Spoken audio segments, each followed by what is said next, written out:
नमस्कार, मैं राकेश परमार और आप देख रहे हैं महत्वपूर्ण मुद्दा। मित्रों, महत्वपूर्ण मुद्दे में आज सबसे महत्वपूर्ण विषय यह था कि जब से पहलगाम में वह दुखद दुर्घटना हुआ है तब से मैं बढ़िया से ना खाया हूं ना नहाया हूं। उसका कारण है पाकिस्तान पर बम गिरते देखने की तमन्ना, और यह मेरे मन में उत्साह बढ़ाया है भारत का समाचार चैनल।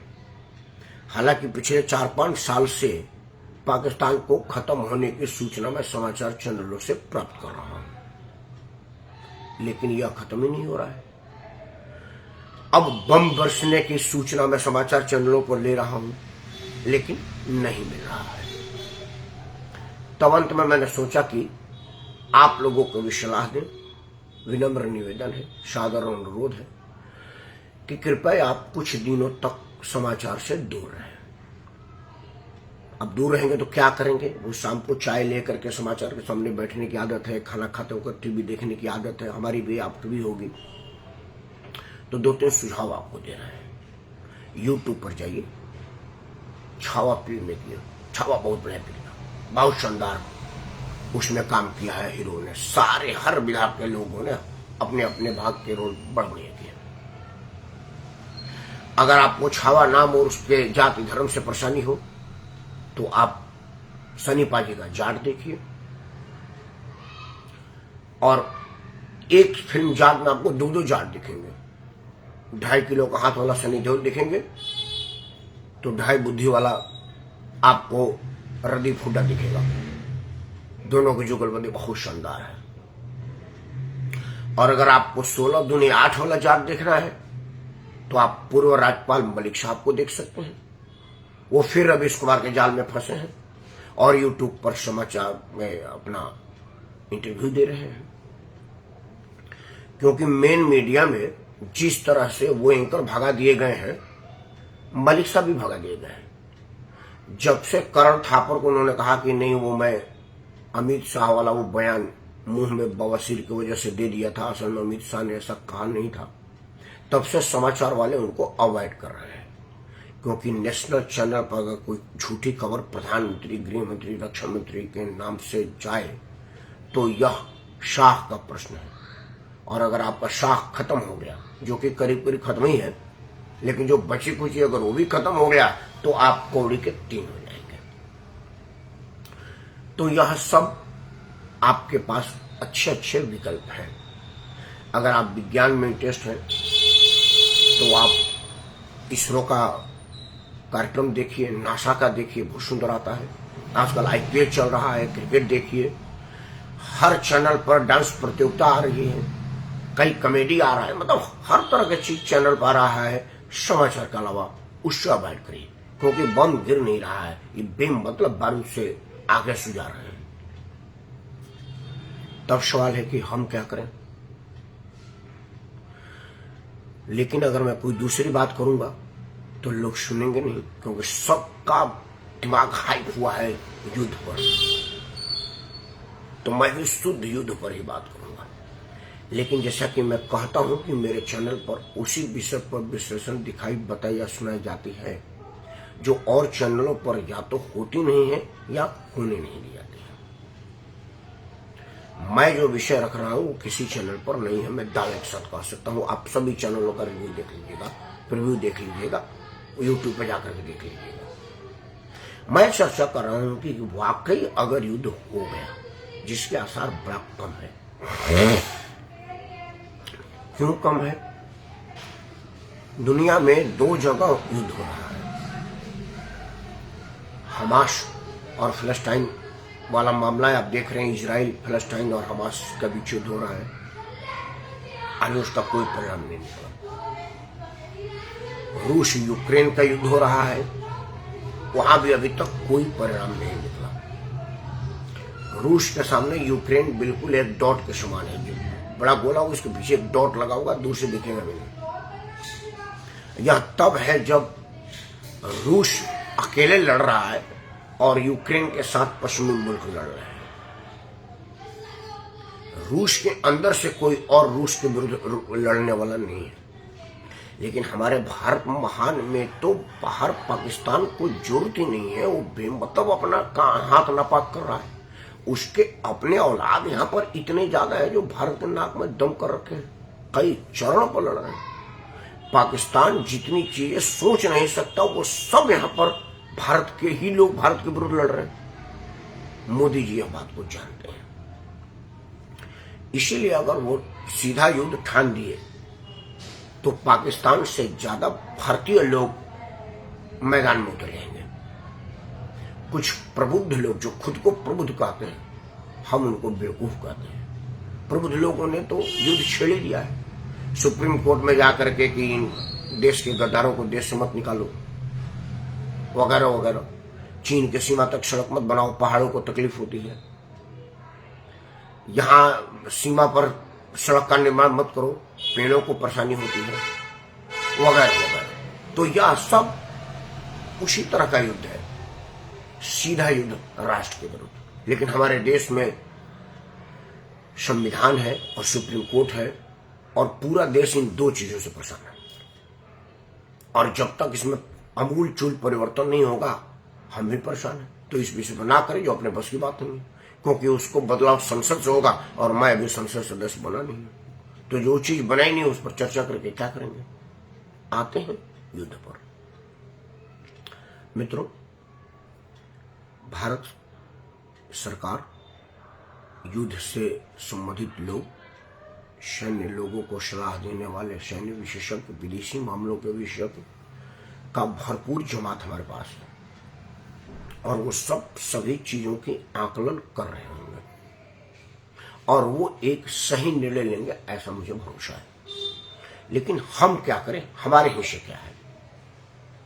दो तीन चीजें हम करें। सबसे पहले कि हम पाकिस्तान और पाकिस्तानियों से दूर रहें। मतलब पाकिस्तान मतलब सीधा पाकिस्तान, और पाकिस्तानी मतलब जो अपने बीज यहाँ पर डाल गए हैं, जो यहाँ पर उग चुके हैं, उनसे भी दूर रहें। उनके फेसबुक पोस्ट से दूर रहें, उनके यूट्यूब से दूर रहें, उनके एक्स पोस्ट से दूर रहें, उनके बकवासों से दूर रहें। तभी आपका मानसिक संतुलन बना और बचा रहेगा।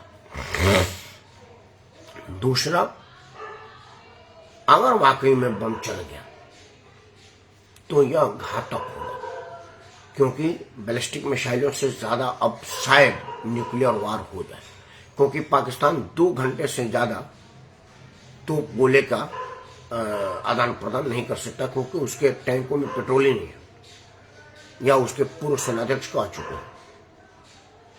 तो वो एक समाप्त देश है, न्यूक्लियर अटैक कर सकता है। करें ना करें, हमें तो उस स्तर की तैयारी करनी चाहिए।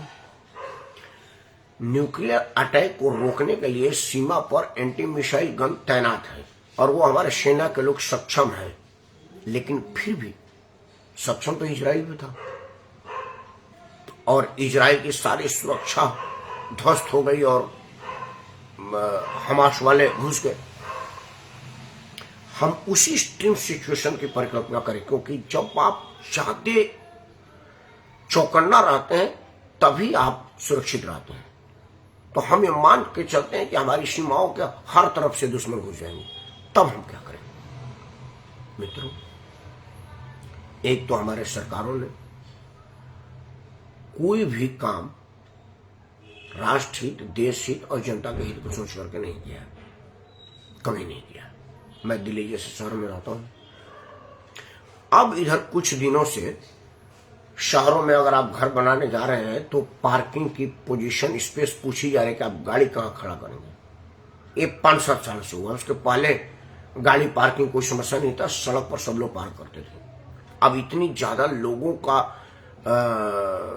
आर्थिक स्थिति ठीक हुई है कि हर आदमी के पास गाड़ी है। कई लोगों के एक एक घर में 4-4 गाड़ी है। तो गाड़ी खड़ा तो किसी सड़क पे होगी, तो सड़क कितना होगा? सड़क पार्क करने का नहीं है। और बड़े बड़े शहरों में, बड़ी बड़ी कॉलोनियों में गाड़ी पार्किंग पर मर्डर और बड़े बड़े केस हो रहे हैं। तो जो गाड़ी पार्किंग ऐसी साधारण समस्या सरकार के दिमाग में नहीं आई है, तो बम पड़ने के बाद उसका बचाव का उपाय सरकार कैसे सोच सकती है? कहीं से यह मास्टर प्लान का हिस्सा नहीं है कि हम इस देश को उस हिसाब से बनाएं कि अगर बम चल गया तो हम कैसे अपना बचाव करें। उसके 2-3 उपाय हैं। बेसमेंट, हम एक मजबूत बंकर नंबर बेसमेंट बनाएं। आप सबसे मैं प्रार्थना करता हूं कि जब आप घर बनाएं तो अभी ही एक बंकर जरूर बना लें। उसको ऐसे रहने दें, मतलब उसकी जरूरत नहीं है, बंकर रहने दें। ऐसी किसी विषम परिस्थितियों में बंकर आपके लिए सुरक्षित स्थान होगा। हालांकि देश के सीमावर्ती जगहों में, जम्मू कश्मीर, राजस्थान, वो जो बॉर्डर वाला इलाका है, वहां बंकर है। आपने समाचार चैनलों पर देखा होगा कि जम्मू के सीमावर्ती लोग अपने अपने बंकरों की सफाई करना शुरू कर दिए हैं कि कब इसमें जाना पड़े, कहा नहीं जा सकता। लेकिन मिसाइल तो दिल्ली तक भी आ सकती है, मिसाइल तो बॉम्बे तक भी आ सकती है, मिसाइल जयपुर, जोधपुर तक भी आ सकती है, कलकत्ता तक आ सकती है। क्योंकि बांग्लादेश वाला तो कहा ही है कि जैसे पाकिस्तान से युद्ध चले, हमको चीन के साथ मिलकर के भारत के कुछ राज्य को अपने में मिला लेना है। तो उन सब जगहों पर चौकन्ना रहना पड़ेगा। उन सब जगह, मतलब आप समस्त भारत में न्यूक्लियर अटैक से बचाव का उपाय करें, और वह है देश में।